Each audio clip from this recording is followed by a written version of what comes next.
யார் யாரோ வாழ்வீரே சிலுவையை கண்டீரோ, சிலுவைக்காய் பணி செய்ய வாரீரோ. கிறிஸ்துவுக்குள் பிரியமானவர்களே,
பழக்க வழக்கங்களையும் மாற்றி அழகு நிறைந்தவர்களாக உருவாக்குகிறோம். அந்த சபை இப்போ அன்றைக்கு அந்த ஃபவுண்டேஷன் போடும்போது சொன்னாங்க, முதல்ல 2 பேர் தான் நாங்கள் மாறினோம். இப்படி மாற மாற மாற மற்றவர்களும் பார்த்து இப்படி மாற்றப்பட்டவங்க எவ்வளோ நல்லா இருக்காங்க, என் அன்புக்குரியவர்களே அதே போல் நானும் நல்லா இருக்கணும் அப்படிங்கிற வாஞ்சியோடு தான் எங்கள் சபைக்கு நிறைய பேர் தங்களை வந்தார்கள் அப்படின்னு சொல்லி சொன்னார்கள். என் அன்புக்குரியவர்களே, இந்த சுவிசேஷம் இப்படி அழகான மனிதர்களை உருவாக்கி கொண்டிருக்கிறது. ஆகவே தொடர்ந்து நீங்கள் ஜெபம் பண்ணுங்க. இவ்விதமான ஊழியங்களிலே உங்களுடைய ஈடுபாடுகளை வைத்துக் கொள்ளுங்கள். அன்புக்குரியவர்களே, இன்னும் செய்ய வேண்டிய பணி ரொம்ப அதிகமாக இருக்கிறது. என்னை கேட்டால் ஆண்டோடைய வருகை வரையிலையும் இந்த பணிகளை நம்ம எல்லாரும் சேர்ந்து செய்யணும். நிறைய செய்துட்டோம் அப்படிங்கிற திருப்தி இருக்கக்கூட. ஏன்னா கடைசி மனிதனுடைய முழங்கால்கள் கல்வாரி நாயகர் இயேசுவுக்கு முன்பாக முடங்குற வரையிலையும் நம்ம யாரும் அருமையானவர்களே திருப்திப்படவும் முடியாது. அதே சமயம் நிறைய காரியங்களை செய்துட்டோம் அப்படின்ற ஒரு ஓய்வு எடுக்கவும் முடியாது. அருமையானவர்களே, எனக்கு இன்னைக்கு 62 வயசு ஆயிடுச்சு. ஆனால் ஆண்டுடைய வருகைக்கு இந்த நாட்டை ஆயத்தப்படுத்த வேண்டும். இந்தியர்கள் ஒருவர் கூட நரகம் போய்விடக்கூடாது. ஒவ்வொருவரும் என்னை போல சந்தோஷத்தை, என்னை போல மகிழ்ச்சி, எதிர்காலத்தை குறித்த திட நம்பிக்கை பெற்று வாழ வேண்டும் என்பதற்காக அனுதினமும் ஒவ்வொரு நாள் காலையில் 4:30 7:30 வரையிலையும் அருமையானவருடைய அமைப்பாக ஆன்லைனில் கூடி நாங்கள் இந்த நாட்டின் ரட்சிப்புக்காக, ஆசீர்வாதத்துக்காக நாங்கள் ஜெபம் பண்ணுறோம். அது மாத்திரமல்ல அன்புக்குரியவர்களே, ஒவ்வொரு செவ்வாய்க்கிழமை ஜெபம் பண்ணுறோம்.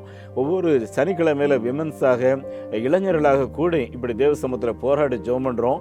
இந்த ஜெபத்தை கேட்கிற ஆண்டவர் அவருடைய மாபெரும் கிருபையினாலே அடையாளங்கள், அற்புதங்கள் மூலம் பணித்தளங்களிலே ஊழியங்களை உறுதிப்படுத்தி வருகிறார். அது மாத்திரமல்ல அன்புக்குரியவர்களே, மிஷினரிகளை ஸ்பான்சர் பண்ணக்கூடியவர்கள், ஆதிவாசி குழந்தைகளை படிக்க வைக்கக்கூடியவர்களை ஆண்டவர் எழுப்பி தந்து கொண்டிருக்கிறார். நீங்களும் ஜெபித்துக் கொள்ளுங்கள். ஆண்டவர் நடத்தின ஒரு மிஷினரிக்கு 3000 ரூபாய் கொடுத்து ஆதரிக்கலாம். ஒரு ஆதிவாசி குழந்தைய ஒரு பகுதி 200, முழுமையமாக பொறுப்பெடுப்பதற்கு 1200 ரூபாய் தேவை.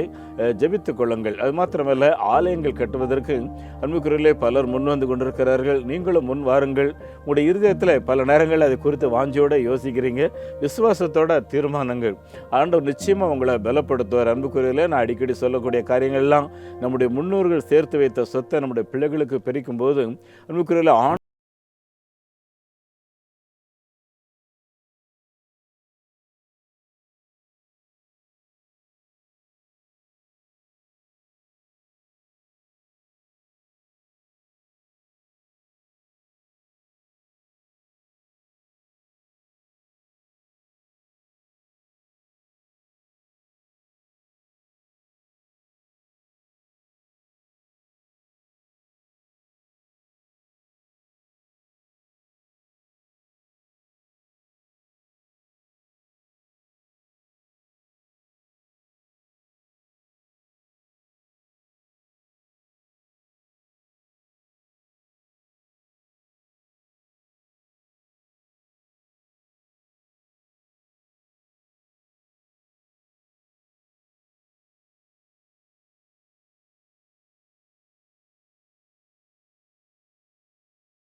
அவர்களே, இந்த வசனத்தை கேட்டவுடன் நான் மிகவும் துக்கமானான் என்று பைபிள் எழுதியிருக்கு.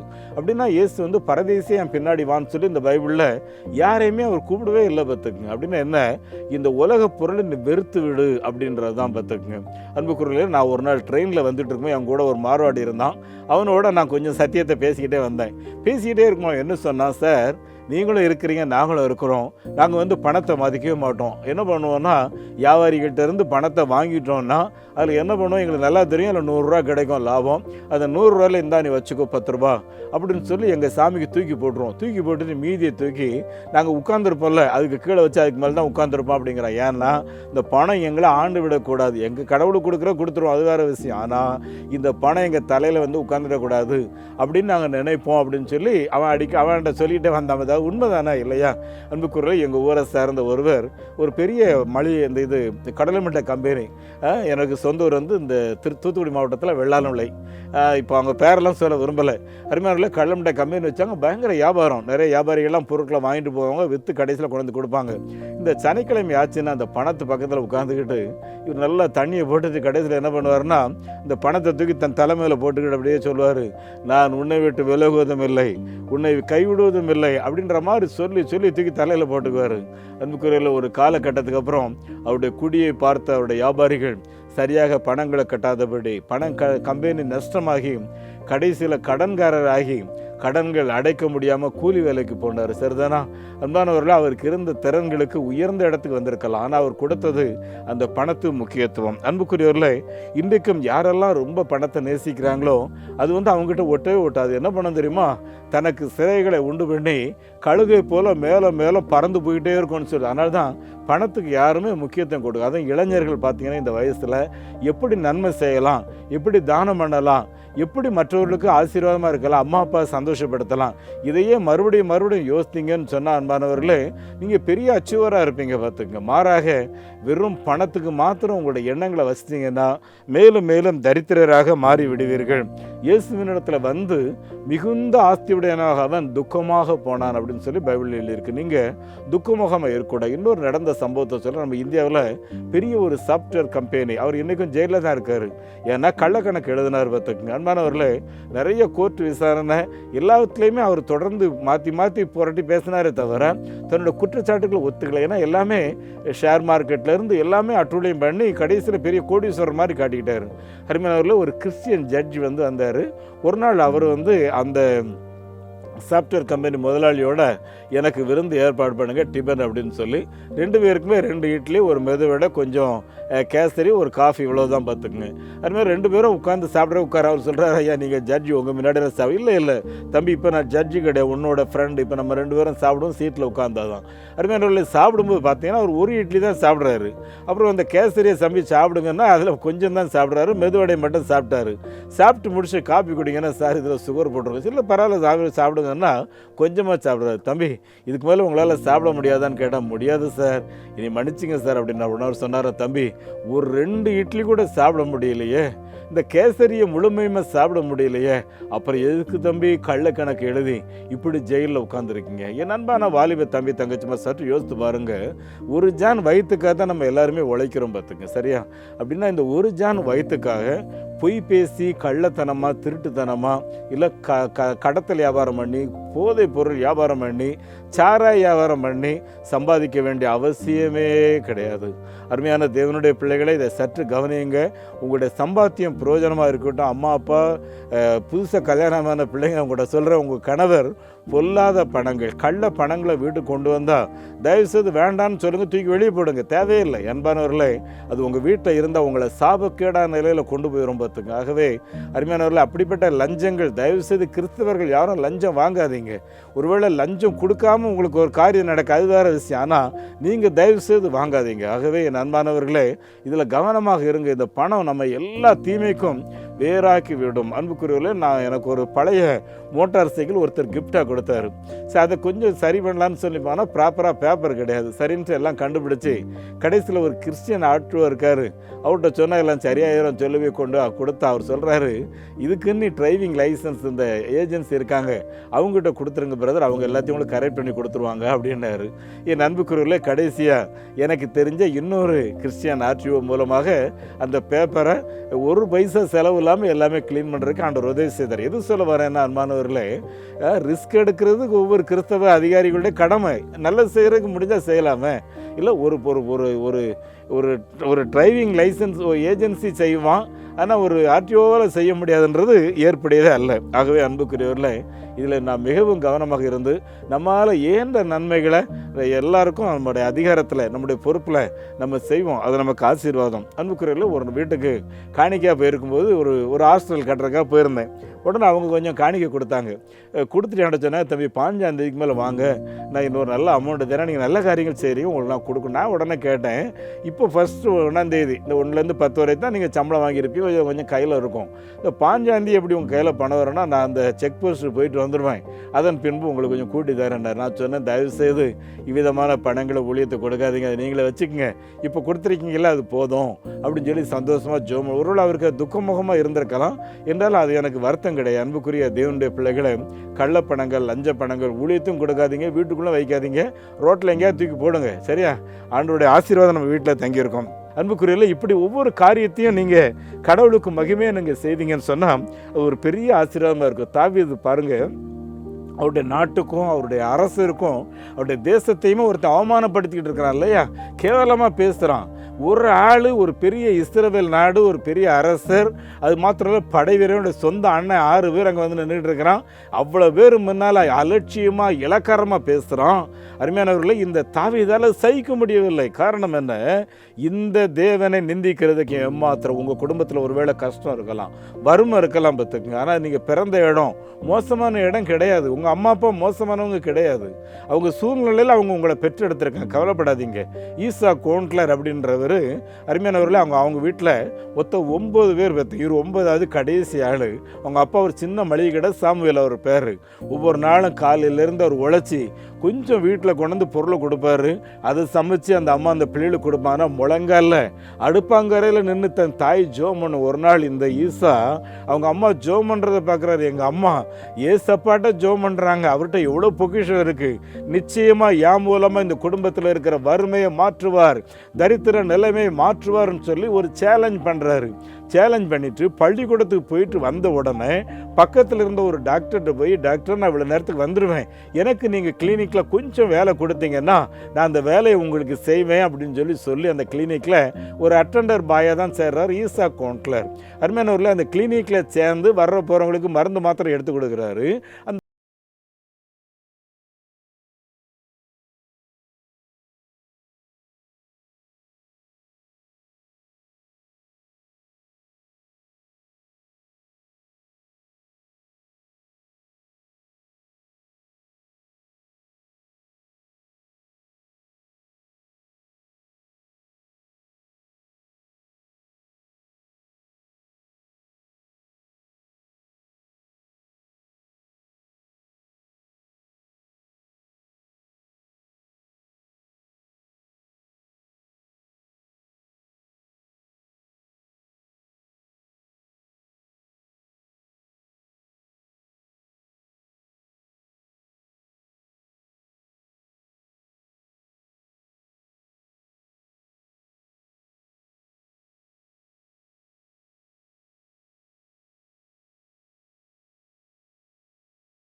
கோகோலான்னு பேர் வச்சு முதல்ல என்ன சொன்னார், இதை சாப்பிட்டு பாருங்கள் தலைவலி போயிடும்னாரு.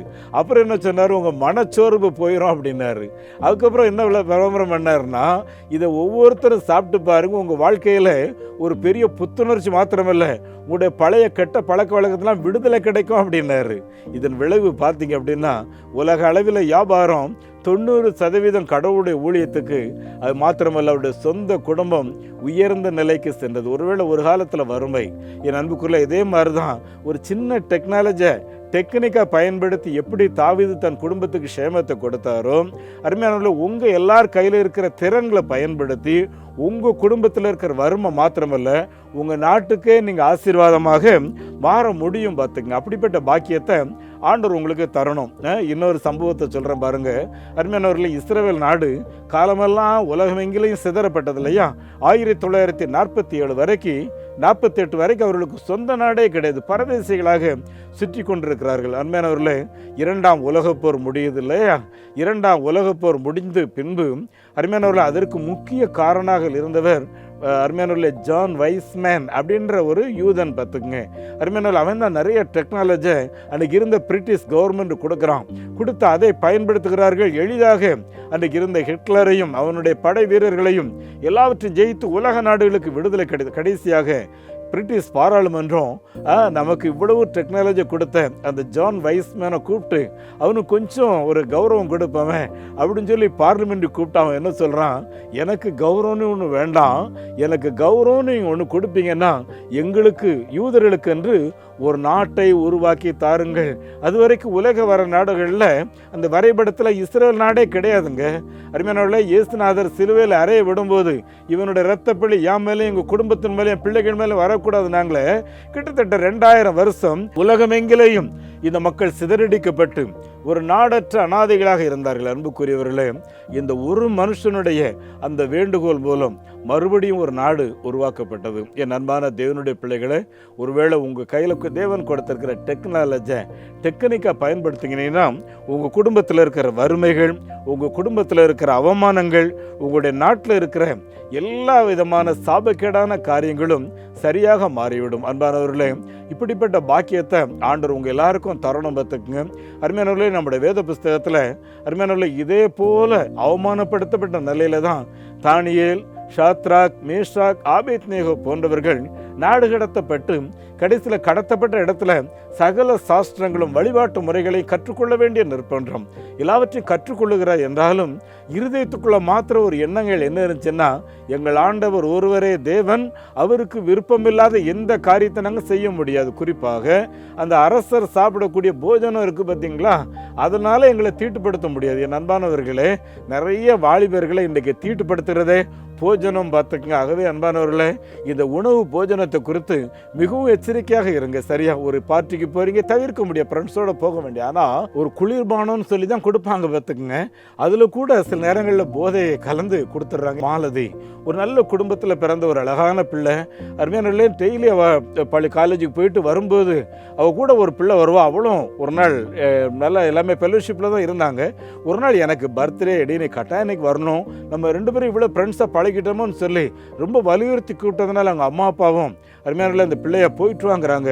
பெரியவங்க, தயவுசெய்து உங்ககிட்ட கேட்குறேன், உங்கள் வாலிப பிள்ளைகளை, அதுவும் கல்லூரியில் பள்ளிக்கூடத்தில் இருக்கிற பிள்ளைகளை எந்த ஃபெலோஷிப்புக்கும் எந்த இதுக்கும் நீங்கள் போகணுமானா நீங்கள் கூட போங்க, அது ஆசீர்வாதம். அந்த பிள்ளை தனியாக போய் கடைசியில் அன்றைக்கு அந்த வீட்டில் அங்கே போன இடத்துல கொஞ்ச நேரம் விருந்து, டான்ஸ் எல்லாம் நடந்துச்சு.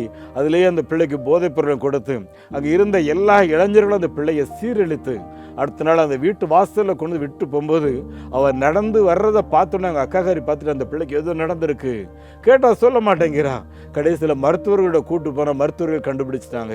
என் அன்புக்குரிய தேவனுடைய பிள்ளைகளே, உங்களுடைய வாழ்க்கையில் மிகவும் கவனத்தோடு இருந்தீர்கள் என்றால் இந்த பூமியில் வாழ்க்கையில் கிரேட் அச்சீவர் நீங்கள் தான். சரியா, தாவீதை போல, அருமையானவர்களே, தானியேல், சாத்ராக், மேஷாக், ஆபேத்நேகோ போல பெரிய சாதனையாளர்களாக இருப்பீர்கள். ஆகவே இந்த டெக்னிக்கல் உலகத்தில் மிகவும் கவனமாக இருங்கள். ஆண்டவர் உங்களை ஆசீர்வதிப்பாராக. நான் உங்களுக்காக ஜெபிக்க விரும்புகிறேன். எங்கள் நல்ல ஆண்டவரே, இதனாலையும் வசனத்தை கேட்ட ஒவ்வொரு ஆண்டுடைய பிள்ளைகளுக்காக உமக்கு ஸ்தோத்திரம்.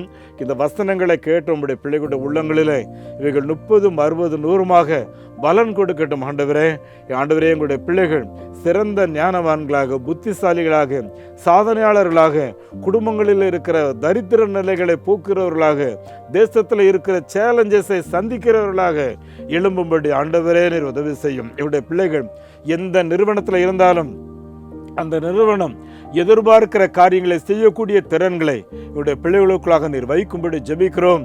ஆண்டவரே, உம்முடைய நாமம் தரிக்கப்பட்ட எங்களுடைய பிள்ளைகள் ஒவ்வொரு நிறுவனத்திலையும் உயர்ந்த அந்தஸ்தில் இருக்கும்படி, வேலையில் என்று சொல்லக்கூடிய பிள்ளைகள் நல்ல வேலை வாய்ப்புகளை பெற்றுக்கொள்ளும்படி இயேசுவே நீர் அதிசயத்தை நடப்பிப்பீராக. அப்படியே நீர் செய்கிறதற்காக உமக்கு ஸ்தோத்திரம். தொடர்ந்து உம்முடைய நாமத்தை மைப்படுத்தும். ஆண்டவரும் இரட்சகருமாகிய இயேசு கிறிஸ்துவின் நாமத்தில் இந்த ஜெபத்தை கேட்கின்றேன் பிதாவே, ஆமேன். நம்முடைய ஆண்டவர் இயேசு கிறிஸ்துவினுடைய கிருபையும் பிதாவாகிய கடவுளின் அன்பும் பரிசுத்த ஆவியானவரின் நடத்தல் பராமரிப்பு ஆசீர்வாதம் நம் அனைவரோடும் தங்கியிருப்பதாக. ஆமேன். இந்த மாபெரும் நற்செய்தி பணியில ஒரு ஆதிவாசி குழந்தைய நீங்க 600 ரூபாய் கொடுத்து படிக்க வைக்கலாமே, உங்களால் ஏன்ற தொகையை கொடுத்து ஒரு ஆலயங்கள் கட்டுவதற்கு தீர்மானம் எடுக்கலாமே, உங்களுடைய பங்குகள் என்ன?